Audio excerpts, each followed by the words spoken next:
జమ్మూ కాశ్మీర్లోని పహల్గాంలో పర్యాటకులపై ఉగ్రదాడి నేపథ్యంలో ప్రధాని మోదీ తన విదేశీ పర్యటనను అర్ధాంతరంగా ముగించి భారత్ చేరుకున్నారు.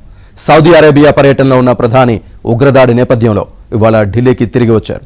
పహల్గాంలో ఉగ్రదాడిపై విదేశాంగ శాఖ మంత్రి Jaishankar, national security adviser Ajit Doval, విదేశాంగ శాఖ కార్యదర్శి విక్రమ్ మిస్రీతో చర్చించారు.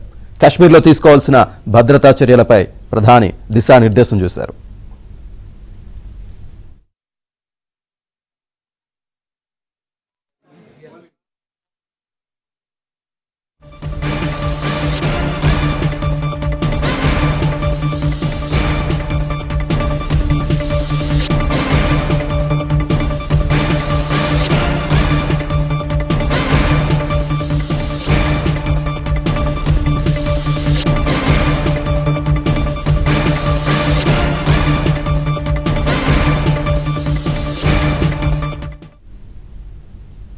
జమ్మూ కాశ్మీర్లో జరిగిన ఉగ్రదాడికి సంబంధించి ప్రధాని మోదీ సమీక్ష నిర్వహిస్తున్నారు. దీనికి సంబంధించిన పూర్తి డీటెయిల్స్ అందించడానికి మా కరెస్పాండెంట్ సతీష్ ఢిల్లీ నుంచి లైవ్ లో సిద్ధంగా ఉన్నారు. సతీష్.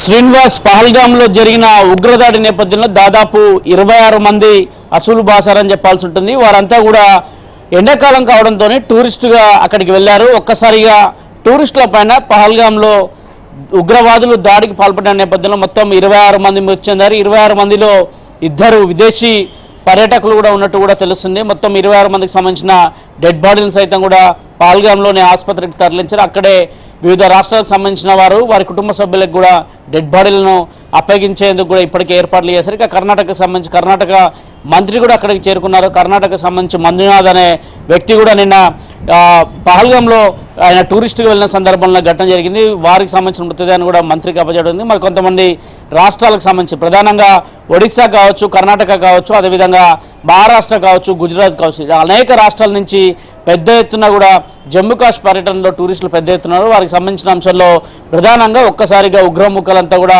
వారిపైన విచక్షణ రహితంగా దాడి చేయడంతో, కాల్పులు జరపడంతో ఎక్కడికక్కడ కూడా అనేక మంది అసూలు బాసారు. అదేవిధంగా పహల్గాంలో ప్రధానంగా బైసరన్లో ఉండే అక్కడికి సంబంధించిన వారు అక్కడ కూడా కొంతమంది రోజువారీ కూలీలు సైతం కూడా ఉన్నారు. అక్కడ గుర్రాలు నడుపుకునే వారు అనేక మంది, అందులో కూడా ఒక వ్యక్తి కూడా మృతి చెందినట్టు కూడా తెలుస్తుంది. మొత్తానికి 26 మంది మృతి చెందారు. భారత్ ఈ ఘటన అత్యంత సీరియస్గా తీసుకుంది. ఉగ్రముఖల దాడిలో దాదాపు 26 మంది చనిపోవడంతో కొంత కేంద్ర ప్రభుత్వం సీరియస్గా తీసుకుంది. సౌదీ అరేబియా పర్యటనలో ఉన్న ప్రధాని మోదీ హుటాహుటినే ఈరోజు ఉదయాన్నే భారత్ చేరుకున్నారు. రావడంతో ఆయన వెంటనే కేంద్ర విదేశాంగ శాఖ మంత్రి జయశంకర్, అదేవిధంగా జాతీయ భద్రతా సలహాదారుడైన అజిత్ దోవల్తో పాటు కీలక సమావేశాన్ని నిర్వహించడం మొదట ఆయన నివాసంలో. ఆ సమావేశంలో ఏ విధంగా సెకండ్ స్టెప్ తీసుకోవాల్సి ఉంటుంది, ఏ విధంగా ముందుకు వెళ్లాల్సి ఉంటుంది, ఏ విధంగా ఉగ్రచర్యలు మూకదాడులు చేశారనే కోణంలో కూడా కొంత వారి నుంచి సమాచారం సేకరించారు. నిన్నంతా కూడా కేంద్ర హోంమంత్రి అమిత్ షాతో కూడా ఆయన సౌదీ అరేబియాలో ఉన్న సందర్భంలో ఫోన్లో మాట్లాడి వివరాలను కూడా సేకరించడం జరిగింది. వెంటనే కేంద్ర హోంమంత్రిని కూడా ఆదేశించడం జరిగింది. హుటాహుటిన పహల్గాం వెళ్లాల్సిందిగా, అక్కడ పరిస్థితిని సమీక్షించాల్సిందిగా, ఒక భద్రతా సమావేశాన్ని ఏర్పాటు చేయాల్సిందిగా వారికి ఆదేశాలు ఇచ్చడంతో వెంటనే నిన్న కేంద్ర హోంమంత్రి అమిత్ షా సైతం కూడా పహల్గాం చేరుకున్నారు. జమ్మూ కాశ్మీర్ లెఫ్టినెంట్ గవర్నర్ సైతం అక్కడే ఉన్నారు. జమ్మూ కాశ్మీర్ సీఎం సైతం అక్కడే ఉన్నారు.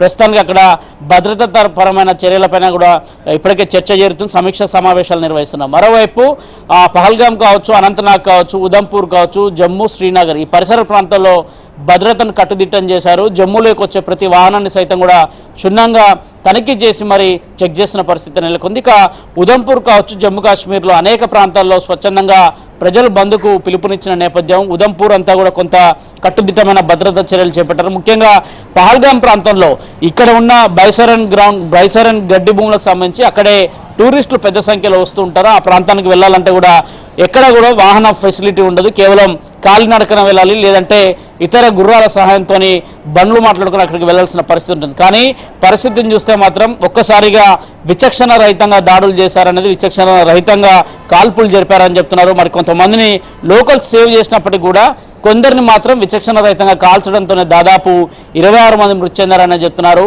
మరి కాసేపట్లో ప్రధాని మోదీ అధ్యక్షన కేంద్ర కేబినెట్కి సంబంధించిన సిసిఐ మీటింగ్ కూడా జరగబోతుంది. దానికి సంబంధించి కేంద్ర రక్షణ శాఖ మంత్రి రాజ్నాథ్ సింగ్, అదేవిధంగా కేంద్ర హోంమంత్రి అమిత్ షాతో పాటు కేంద్ర ఆర్థిక మంత్రి నిర్మలా సీతారామన్, అజిత్ దోవల్, జయశంకర్ వీరంతా కూడా సమావేశం కాబోతున్నారు. ఆ సమావేశంలో తదుపరి చర్యలు ఏం తీసుకోవాలి, ఏ విధంగా ముందుకు వెళ్ళాలి, ప్రస్తుతం అక్కడ ఉన్న పరిస్థితులు కావచ్చు, ఎవరైతే అసూలు బాసారో వారందరినీ కూడా తిరిగి వారి స్వస్థలాలకు వారి డెడ్ బాడీలను తరలించేందుకు కూడా ఇప్పటికే ఏర్పాట్లు చేస్తున్నారు. హర్యానా కావచ్చు, అదేవిధంగా అనేక ప్రాంతాలలో ఒకరు కాదు ఇద్దరు కాదు ఏకంగా 26 మంది నిలిచారు. మొదటిసారిగా జమ్మూ కాశ్మీర్లో ఇలాంటి పరిస్థితి నెలకొంది. గతంలో భద్రతా దళాలు కావచ్చు, ముష్కరులకు కావచ్చు అనేక ఘటనలు జరిగిన సందర్భంలో అటు భద్రతా దళాల్లో ఒకరిద్దరు చనిపోయినప్పుడు కూడా కొంత కట్టుదిట్టమైన భద్రత ఏర్పాటు చేస్తుండేది. కానీ ఒక్కసారిగా టూరిస్టులను లక్ష్యంగా చేసుకున్నారు. ఎందుకంటే దాదాపు పాల్గామ్ కొంత లోపటికి ఉంటుంది, శ్రీనగర్లో దాదాపు శ్రీనగర్ నుంచి 90 కిలోమీటర్లు ఉంటుంది. ఆ సంబంధించిన ప్రాంతంలో ఒక్కసారిగా అటవీ ప్రాంతంగా ఉంటుంది. దానికి సంబంధించి అందులో ఒక్కసారిగా ముష్కరులు దాడి చేశారనేది కూడా చెప్తున్నారు. ఎందుకంటే నిత్యం అక్కడ ఎలాంటి ఘర్షణలు కావచ్చు, ఇలాంటి ముష్కర దాడులు ఎప్పుడు కూడా జరగలేదనేది కూడా అక్కడ స్థానిక లోకల్స్ చెప్తున్నారు.